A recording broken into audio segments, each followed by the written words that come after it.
Button whole stitch நம்ம எப்படி போறதுன்னு பார்க்கலாம். இது வந்து டபுள் சைடு பட்டன் ஹோல். ஏற்கனவே நம்ம ஒரு பட்டன் ஹோல் ஸ்டிச் பார்த்தோம். இது வந்து டபுள் சைடு போடணும். 3 லைன்ஸ் போட்டிருக்கேன். ஃபர்ஸ்ட் சென்டரா ஒரு குட்டி இது எடுத்துட்டு ஒரு குட்டி லாக் போட்டுட்டேன். மேல ஒரு லாக் போட்டுட்டு இப்படி கீழே இறக்கணும். கீழே இறக்கிட்டோம்னா இந்த இடத்துல ஒரு லாக் விழுந்துரும். லாக் விழுந்ததுக்கு கீழேயே குட்டியா ஒரு லாக் போடணும். குட்டியா ஒரு லாக் போட்டுட்டு அப்படியே கீழே ஒரு லாக் போடணும்.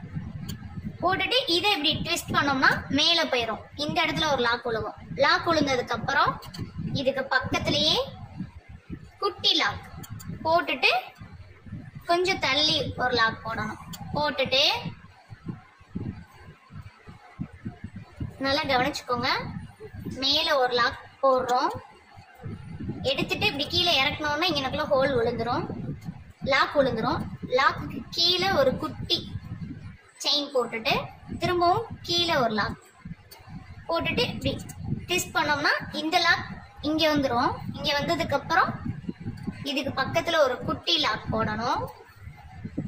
அப்புறம் அகைன் பக்கத்துல ஒரு லாக் போட்டுட்டு அதை அப்படியே மேல கொண்டு போயிட்டு இப்படி இழுத்தோம்னா லாக் விழுந்துரும்.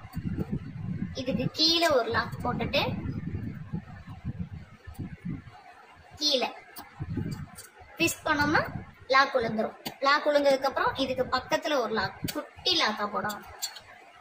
போட்டுட்டு தள்ளி ஒரு செயின் போட்டுட்டு திரும்பவும் மேல இப்படி ட்விஸ்ட் பண்ணோம்னா கீழே ஒரு லாக் விழுந்துரும். லாக் விழுந்ததுக்கு அப்புறம் திரும்பவும் கீழே குட்டியா ஒரு செயின் எடுத்துட்டு திரும்பவும் கீழே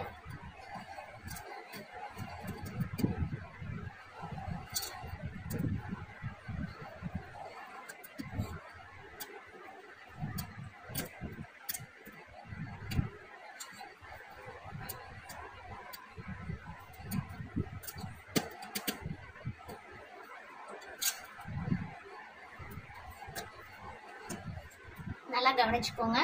மேல இருந்து இப்படி கீழே இறக்கணும்னா இங்க லாக் விழுந்ததுக்கு அப்புறம் தான் நம்ம பக்கத்திலேயே ஒரு குட்டி லாக் போடணும்.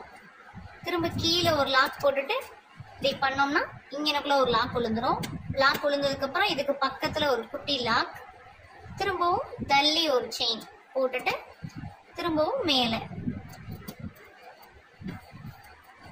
டபுள் சைடும் லாக் விழுகணும். அதான் டபுள் சைட் பட்டன் ஹோல்.